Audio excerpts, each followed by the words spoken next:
Assalamualaikum warahmatullahi wabarakatuh. Selamat malam. Kami dari kelompok 11 akan mempresentasikan hasil PPT kami, yaitu tentang pembahasan chapter 15, ekuitas.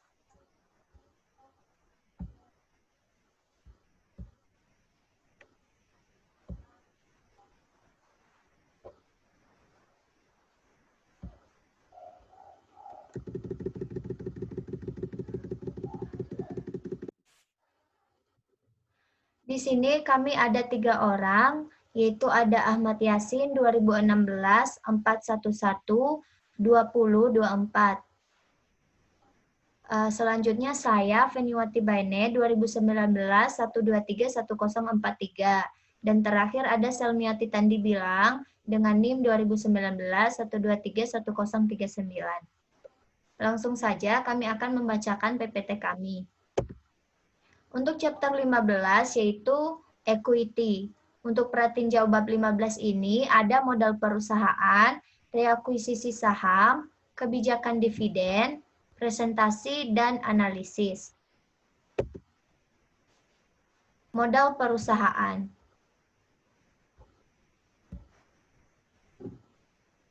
Ciri-ciri khusus dari bentuk perusahaan yang mempengaruhi akuntansi meliputi yaitu 1. Pengaruh hukum perusahaan, 2. Penggunaan sistem berbagi, 3. Pengembangan berbagai kepentingan kepemilikan.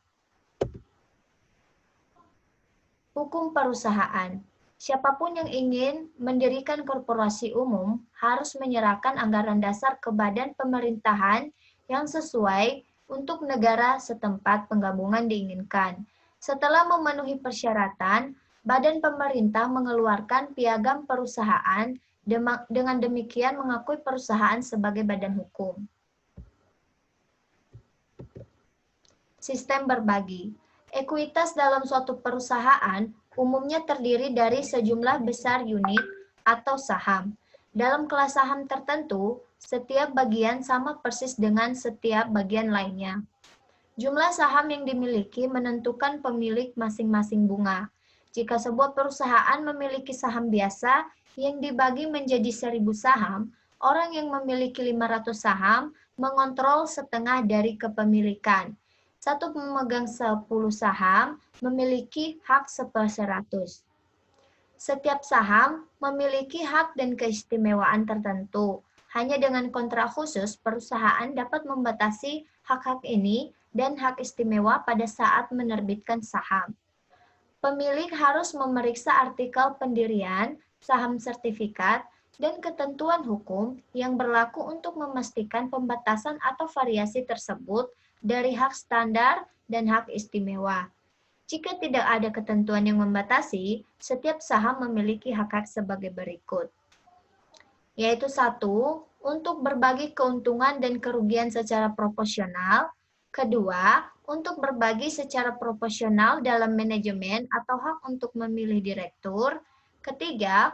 Untuk berbagi secara proporsional dalam aset perusahaan setelah likuidasi. 4. Untuk berbagi secara proporsional dalam terbitan baru apapun dari kelas yang sama. Ragam kepentingan kepemilikan. Dalam setiap korporasi, satu kelas saham harus mewakili kepentingan kepemilikan atau kepemilikan dasar. Kelas saham itu disebut biasa. Saham biasa mewakili sisa kepentingan perusahaan yang menanggung resiko akhir kerugian dan menerima manfaat dari kesuksesan. Mereka yang tidak dijamin akan mendapatkan dividen atau aset setelah pembubaran. Tetapi pemegang saham biasa umumnya mengontrol manajemen korporasi dan cenderung mendapatkan keuntungan paling besar jika perusahaan sukses. Dalam hal sebuah korporasi hanya memiliki satu resmi masalah, itu adalah menurut definisi saham biasa, baik yang ditentukan dalam piagam atau tidak.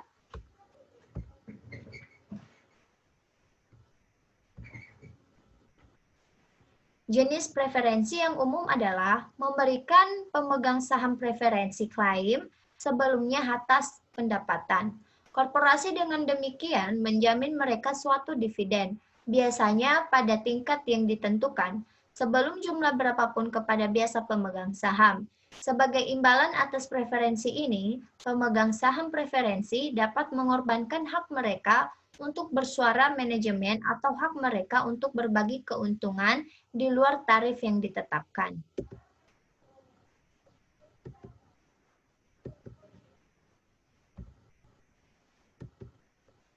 Sebagai contoh yaitu ada Class BM. Beberapa perusahaan memberikan preferensi pemegang saham yang berbeda dengan menerbitkan kelas biasa yang berbeda saham. Untuk perusahaan yang dikendalikan keluarga, menerbitkan kelas saham lebih rendah atau non-voting yang lebih baru untuk sebagai saham B. Secara efektif menciptakan mata uang untuk akuisisi, meningkatkan likuiditas atau menempatkan nilai publik perusahaan tanpa mengurangi kekuatan keluarga. Misalnya, pemegang saham B di Vodafone atau JBR hanya mendapatkan suara jika perusahaan akan dibubarkan. Berikut beberapa contoh perusahaan terkenal dengan two-tiered saham. Di sini ada pembagiannya, contohnya tadi itu yaitu Vodafone, yaitu saham keluarga. Nah, untuk pemegang saham untuk suara yang dipegang oleh saham B ini atau keluarga itu tanpa suara yaitu 0%. Dan selanjutnya ada juga perusahaan-perusahaan yang lainnya yang dapat kita lihat di slide kami. Beberapa bursa perdagangan memberlakukan aturan untuk melindungi investor minoritas. Misalnya, FTSE mensyaratkan pemilik keluarga memegang tidak lebih dari 50% hak suara. Bursa Hong Kong melarang struktur berbagi ganda. Akibat aturan tersebut, perusahaan seperti Alibaba Group atau CHN dan Manchester United atau GBR yang ingin berdagang di Bursa Hong Kong mencari pasar lain untuk itu daftar saham mereka. Bagi banyak investor retail, hak suara tidak terlalu penting, tapi investor harus dibandingkan dengan hati-hati harga tawar-menawar yang terlihat untuk beberapa kelas saham. Mereka mungkin akan menjadi kelas 2 warga negara tanpa hak suara. Selanjutnya, komponen ekuitas. Komponen ekuitas terdiri dari berbagi modal, bagikan premium, laba ditahan, akumulasi penghasilan komprehensif lain, saham treasury, kepentingan non-pengendali atau minoritas. Klasifikasi di atas dapat membantu pengguna laporan keuangan untuk lebih memahami hukum atau batasan terkait lainnya. Kemampuan perusahaan untuk membayar dividen atau menggunakan ekuitasnya untuk tujuan tertentu yang ditentukan. Perusahaan sering membuat perbedaan antara kontribusi modal atau modal disetor dan modal yang diperoleh.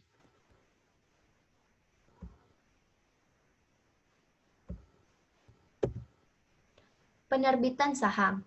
Dalam menerbitkan saham, perusahaan mengikuti prosedur ini. Pertama, lembaga pemerintah yang terkait harus mengotorisasi saham, umumnya dalam sertifikat pendirian atau piagam. Selanjutnya, korporasi menawarkan saham untuk dijual, menandatangani kontrak untuk menjual saham tersebut. Kemudian, setelah menerima jumlah saham tersebut, korporasi menerbitkan saham. Korporasi umumnya tidak dapat membuat entry dalam akun buku besar, ketika itu menerima otorisasi sahamnya dari yurisdiksi pendirian. Kami akan membahas masalah akuntansi yang terlibat dalam penerbitan saham di bawah topik berikut, yaitu 1. Akuntansi untuk nilai nominal saham, yang kedua, akuntansi untuk saham tanpa par, yang ketiga, akuntansi untuk saham yang diterbitkan dalam kombinasi dengan sekuritas lainnya atau penjualan sekaligus, yang keempat, akuntansi untuk saham yang diterbitkan dalam transaksi non-tunai. Yang kelima, akuntansi biaya penerbitan saham. Selanjutnya, saham nilai par. Untuk menunjukkan informasi yang diperlukan, untuk penerbitan saham nilai nominal, perusahaan memelihara akun untuk masing-masing kelas saham, yaitu sebagai berikut. 1. Saham preferensi atau saham biasa. Bersama-sama kedua akun saham ini mencerminkan nilai dari par dari saham yang diterbitkan perusahaan.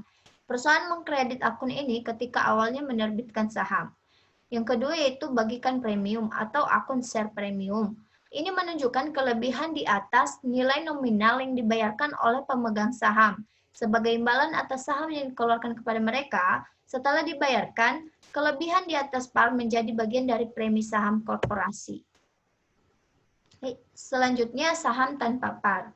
Korporasi menjual saham tanpa par seperti saham nilai nominal dengan harga berapapun yang akan mereka bawa.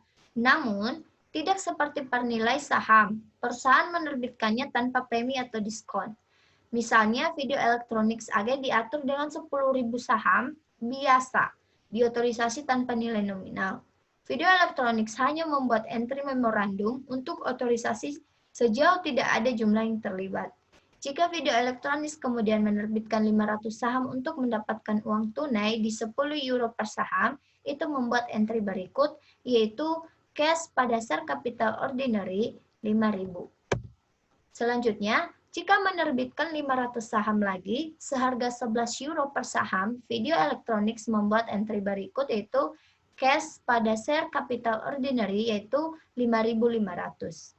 Selanjutnya akan dijelaskan oleh teman kami Selmiati Tandi Bilang. Kepada Selmi kami persilakan.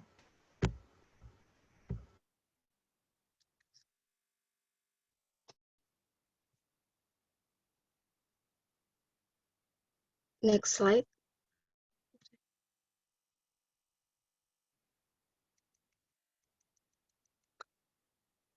Baik, di sini saya akan menjelaskan tentang saham yang dikeluarkan dengan efek lainnya atau penjualan lump sum sales. Oke, akuntansi masalah dalam penjualan sekaligus adalah bagaimana mengalokasikan hasil di antara beberapa kelas sekuritas. Maka dengan itu, perusahaan menggunakan salah satu dari dua metode alokasi, yaitu metode profesional.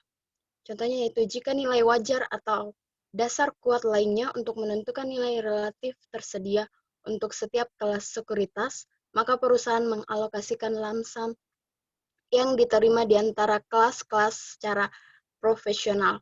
Misalnya, anggap sebuah perusahaan menerbitkan 1.000 saham dari $10 nilai saham yang dinyatakan memiliki nilai wajar dari $20 per saham dan 1.000 lembar saham preferensi nilai nominal $10 yang memiliki nilai wajar $12 per saham untuk alokasi total sejumlah $30.000. Ini adalah alokasi penerbitan efek lump sum metode profesional. Nilai wajar yaitu 1.000 saham dikali $20, maka dapat $20.000. Dan nilai wajar profesional yaitu 1.000 dikali $12 adalah $12.000. Maka nilai wajar biasa dan nilai wajar preferensi dijumlahkan sehingga mendapat nilai wajar agregat yaitu $32.000. Dan dialokasikan ke biasa yaitu $20.000 dibagi dengan $32.000 lalu dikali $30.000. Hasilnya yaitu $18.750. Dialokasikan ke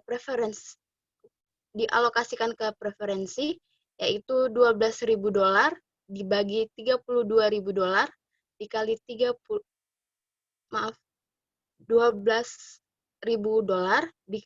dibagi $32.000 dikali $30.000. Hasilnya itu $11.250.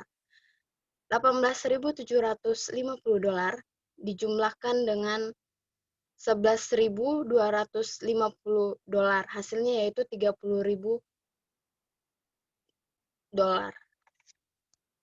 Boleh dibantu slide selanjutnya. Yang kedua yaitu metode incremental. Dalam kasus dimanapun perusahaan tidak dapat menentukan nilai wajar dari semua kelas sekuritas, perusahaan dapat menggunakan metode tambahan. Ia menggunakan nilai wajar sekuritas sebagai dasar untuk kelas-kelas yang diketahuinya dan mengalokasikan sisa lump sum ke kelas yang nilai wajarnya tidak diketahui. Misalnya, jika sebuah perusahaan menerbitkan 1.000 saham senilai $10 nilai saham biasa yang memiliki nilai wajar $20 dan 1.000 saham dan saham preferen nilai nominal $10 yang tidak memiliki nilai wajar yang ditetapkan untuk sejumlah $30.000. Dan ini adalah alokasi penerbitan efek lump sum metode inkremental. Tanda terima total yaitu $30.000 dialokasikan ke biasa menjadi $20.000. $30.000 ini kita kurangin dengan $20.000. Hasilnya jadi saldo dialokasikan ke preferensi, hasilnya jadi $10.000.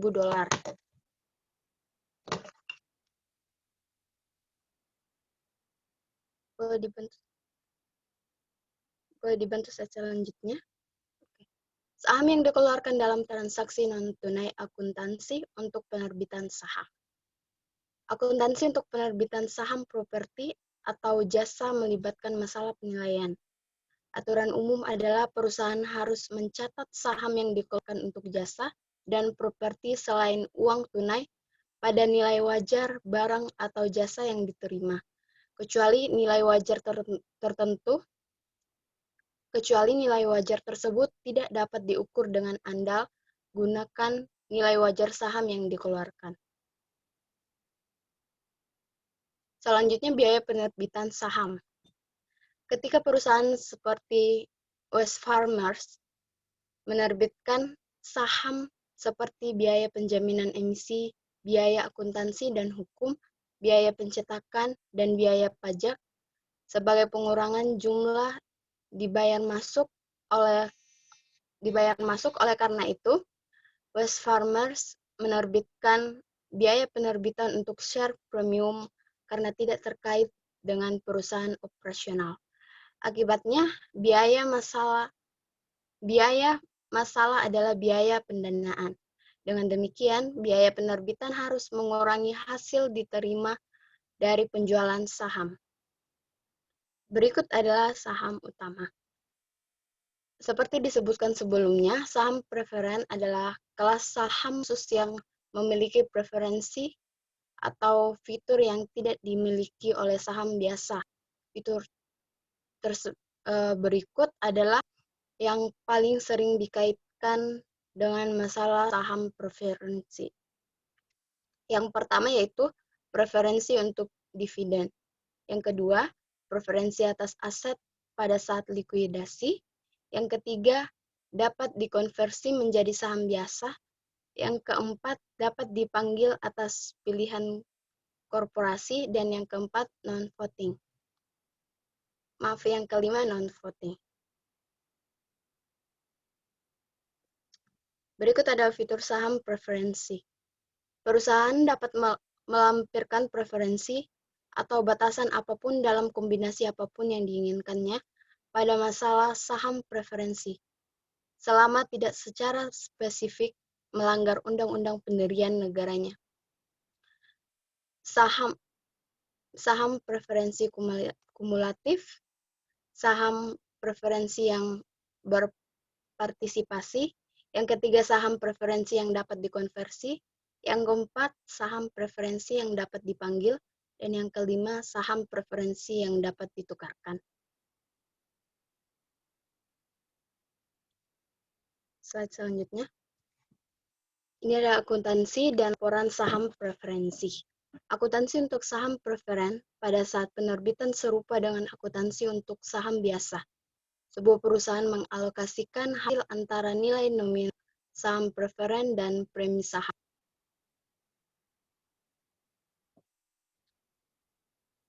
Share capital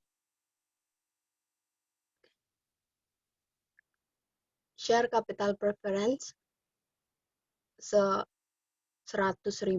share premium preference 20.000. Dan cash-nya di 120.000. Ini adalah akuisisi kembali saham. Pembelian saham treasury. Perusahaan menggunakan metode umum untuk menangani saham treasury dalam akun, metode biaya, dan metode nilai par.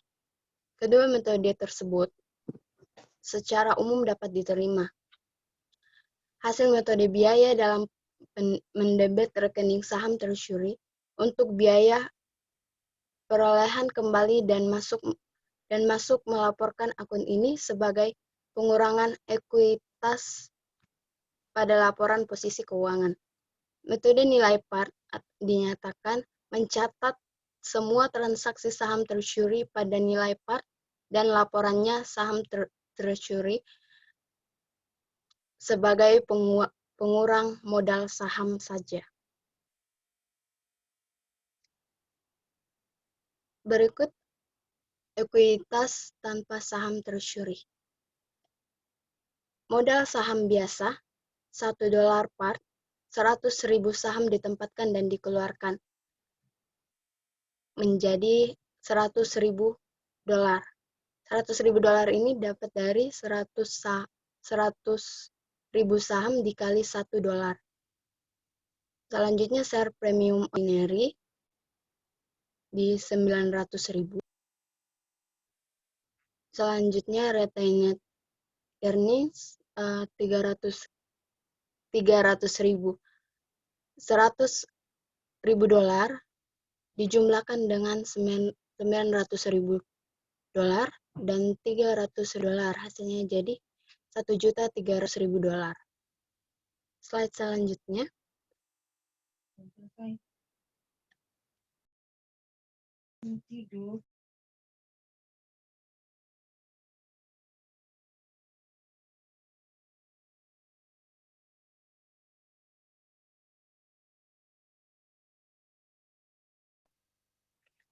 Selanjutnya, ekuitas dengan saham ekuitas. Share capital ordinary $1 per value, 100.000 saham ditempatkan dan 90.000 beredar menjadi $100.000. Selanjutnya share premium ordinary 900.000, retained earnings 300.000, dan cost of treasury shares 10.000 shares menjadi 110.000. Total ekuitas menjadi $1.100.000.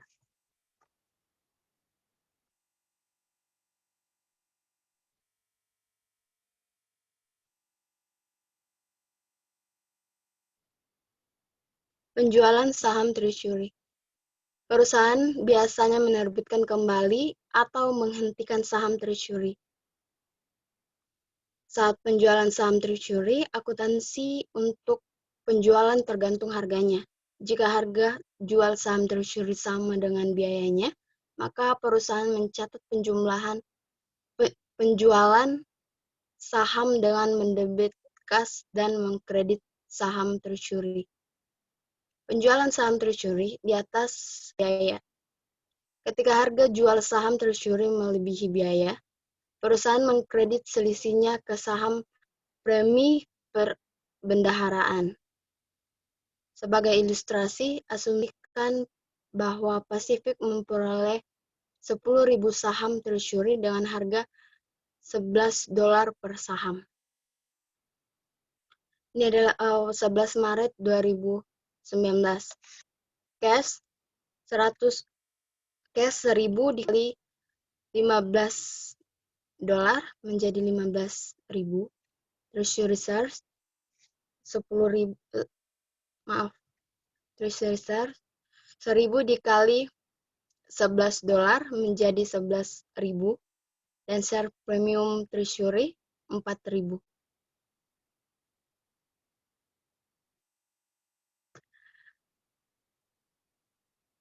Penjualan saham treasury di bawah biaya. Ketika perusahaan menjual saham treasury di bawah biayanya, biasanya ia mendebit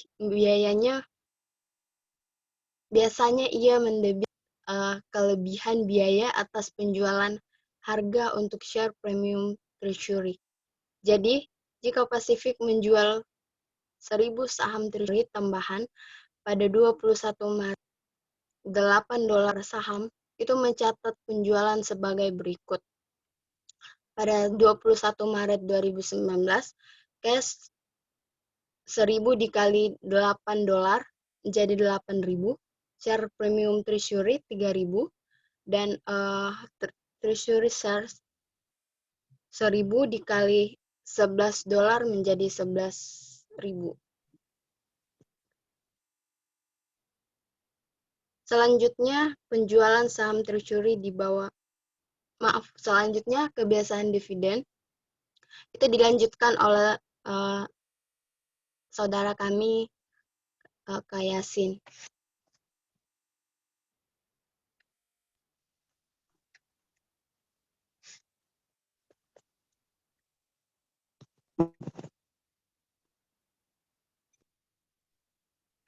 Selanjutnya pembahasan tentang kebijakan dividen atau dividend policy.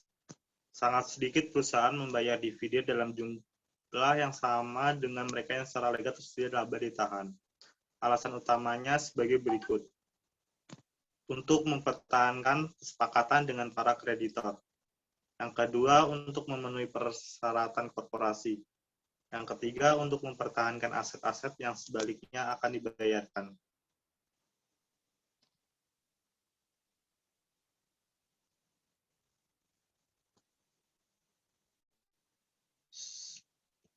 Kondisi keuangan dan distribusi dividen.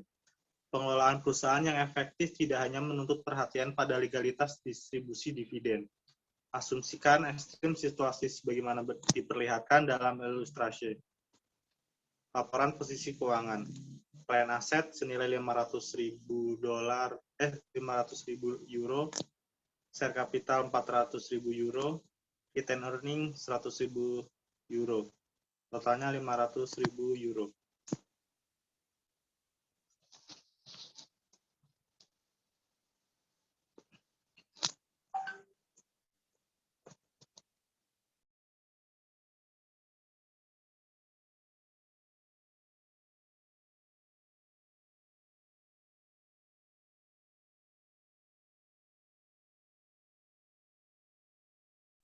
Oke.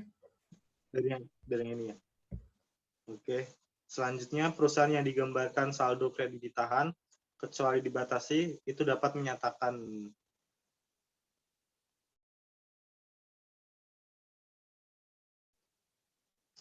perusahaan yang digambarkan saldo kredit ditahan, kecuali dibatasi, itu dapat menyatakan dividen dari 100. Tetapi karena semua asetnya adalah aset tanaman yang digunakan dalam operasi, pembayaran dividen tunai. 100.000 euro akan membutuhkan penjualan aset tanaman atau pinjaman bahkan jika pernyataan posisi keuangan menunjukkan aset saat ini.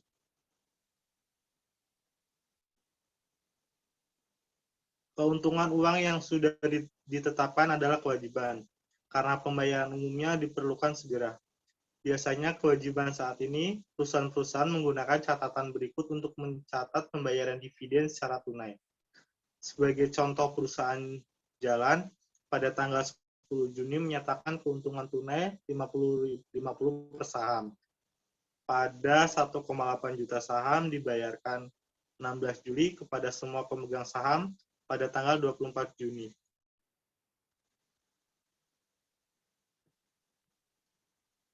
Ilustrasinya sebagai berikut.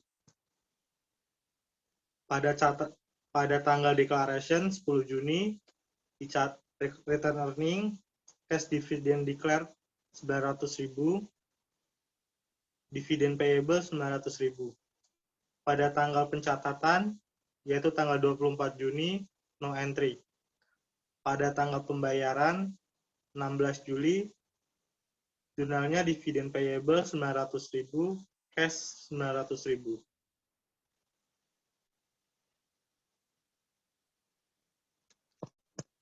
Selanjutnya, dividen properti.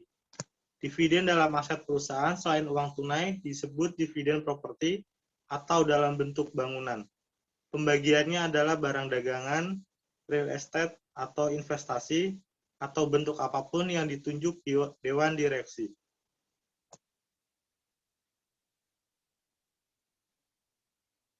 Misalnya, Sen Ltd ditransfer ke pemegang saham, sebagian investasinya, L Trading dengan biaya 1.250.000 US Hong Kong dengan menyatakan dividen properti pada 28 Desember 2018 untuk didistribusikan pada tanggal 30 Januari 2019 ke pemegang saham pada tanggal 15 Januari 2019. Pada tanggal deklarasi, surat berharga memiliki nilai wajar senilai 2 juta dolar Hong Kong. Sen membuat catatan yang ditampilkan dalam ilustrasi berikut.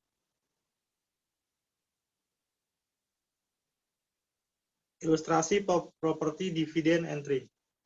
Pada tanggal declaration, yaitu tanggal 28 Desember 2018, dicatat equity investment senilai 750.000, lalu unrealized holding gain or loss income senilai 750.000,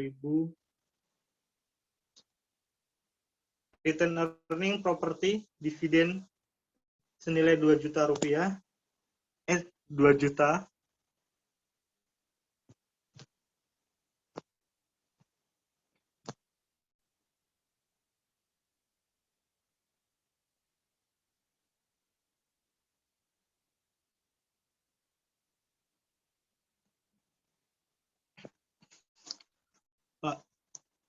lalu return earning property dividend 2 juta, property dividend payable 2 juta. Dan kelas 30 Januari 2019 dicatat property dividend payable 2 juta, equity investment 2 juta.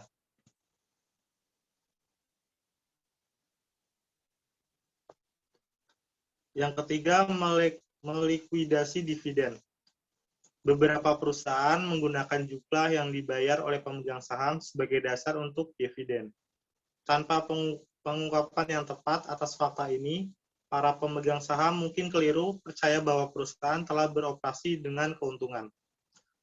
Dividen berdasarkan laba berganda terkadang digambarkan sebagai deviasi dividen. Istilah ini menyiratkan bahwa dividen tersebut adalah laba atas investasi pemegang saham dan bukan laba.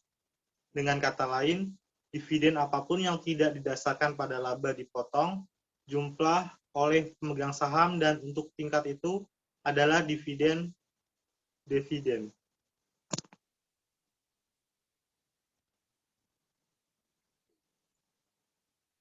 Misalnya, McChesney Min In mengeluarkan dividen untuk pemegang saham biasa sebesar 1.200.000 dolar. Di cash dividen pengumuman mengatakan bahwa pemegang saham harus mempertimbangkan 900.000 dolar sebagai pendapatan dan sisanya kembali ke modal.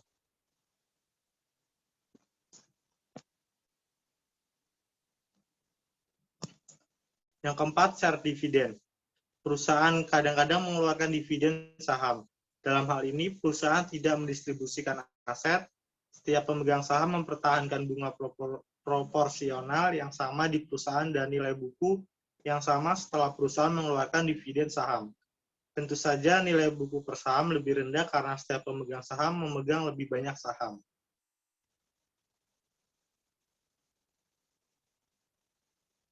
Untuk menggambarkan deviasi saham, asumsikan bahwa Peak Fine telah beredar 100.000 saham. Satu nilai rata-rata saham biasa dan dipertahankan laba 50.000. Jika Fine menyatakan saham sebagai dividen, itu mengeluarkan 100.000 saham tambahan bagi pemegang saham saat ini. Nilai wajar dari saham pada saat pembagian saham adalah 8. Mengingat informasi ini, entry-nya adalah pada tanggal declaration, return earning, share dividend 10.000, ordinary share dividend distributable 100.000. Dua hal penting perlu dicatat tentang entry ini. Pertama, nilai par bukan nilai yang adil, digunakan untuk mencatat dividen saham. Kedua, dividen saham tidak mempengaruhi aset atau kewajiban apapun.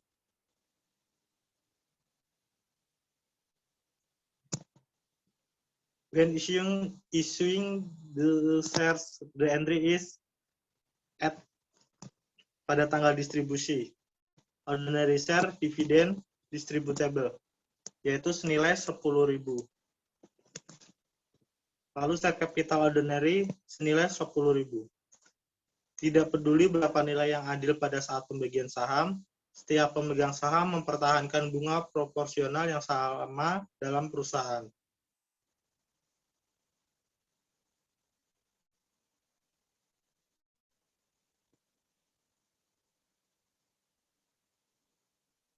Cukup sekian presentasi dari kelompok kami tentang chapter 15.